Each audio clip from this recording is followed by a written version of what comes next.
Hey guys, welcome back. If you're new here, my name is Christy. I'm a homeschool mom to 3 kids, and today we're going to be talking about grades and levels.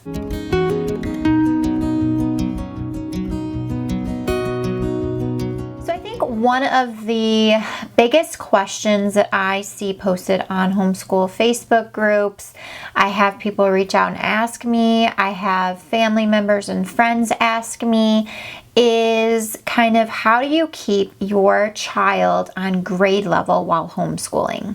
And this is a very logical question, I feel like, and one that I don't think is very simply answered. The reason that I don't think there's a straightforward answer to this is because every homeschool is different and everybody's homeschool goals and philosophies are different. Today I'm going to be talking about grade fluidity and kind of the whole concept behind not actually having grades. So one of the biggest things that I've had to learn kind of through our first year homeschooling was the fact that it doesn't really matter if the subjects or if the concepts or if the skills that you're working on are the same as what the public schools are doing for your child's grade. The reason I say it doesn't matter is the fact that I feel like public schools are very standardized.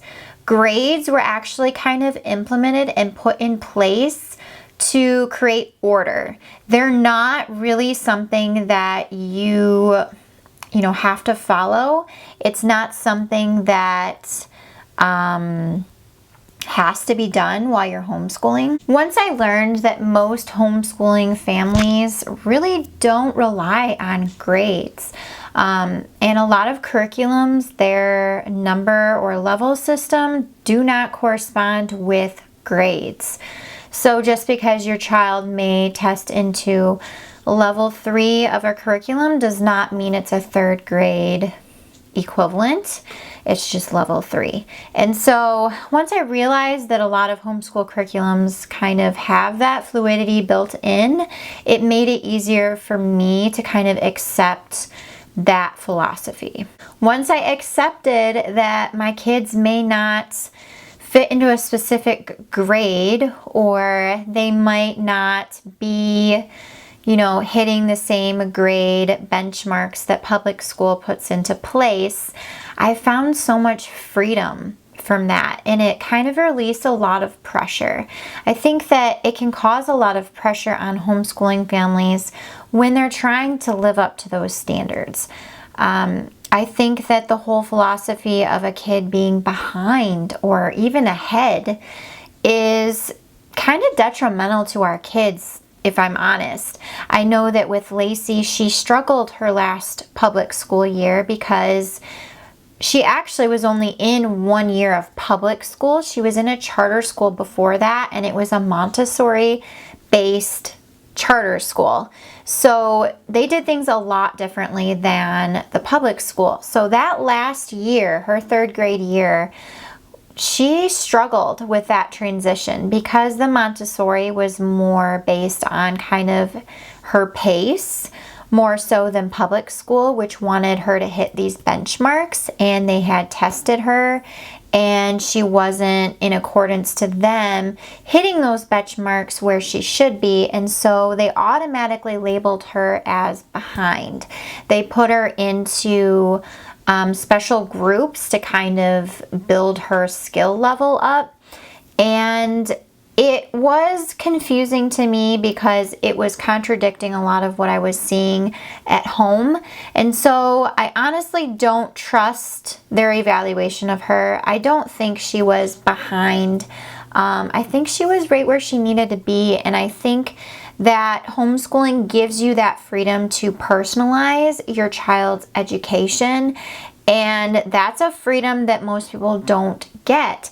And so I think we need to take advantage of that as homeschool families. It takes a lot of stress off of you as a homeschool parent and off of your kids once you accept that they may be in between grades according to grade standards. I think that I've just kind of learned to accept that.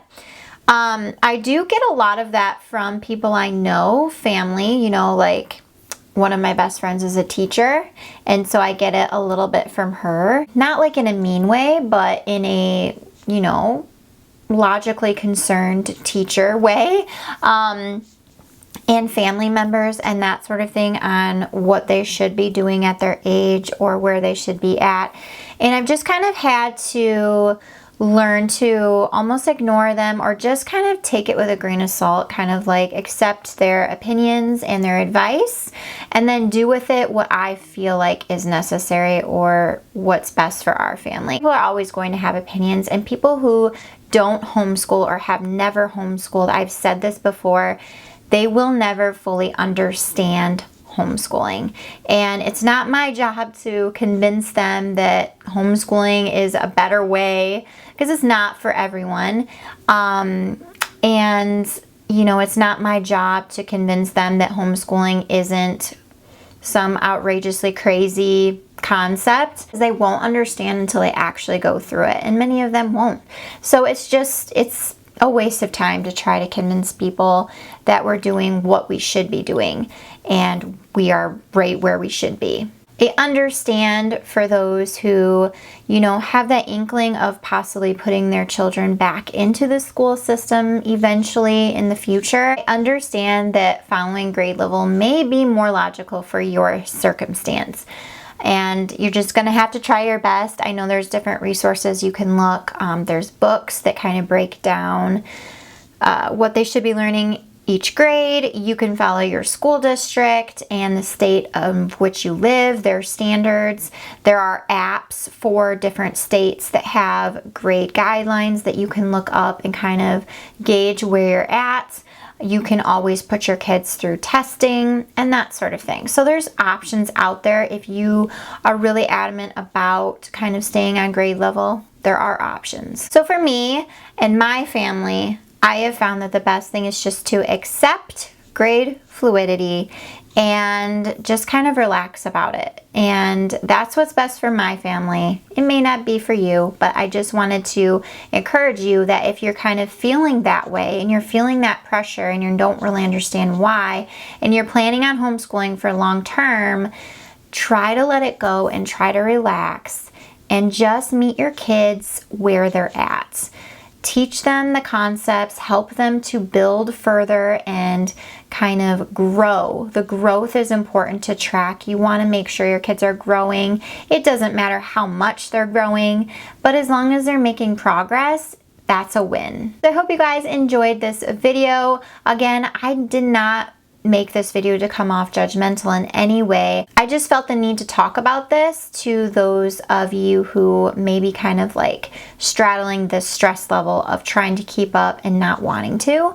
I wanted to make this video to encourage you that you don't have to. So I hope you guys enjoyed, and I'll see you guys in another video very soon. Bye.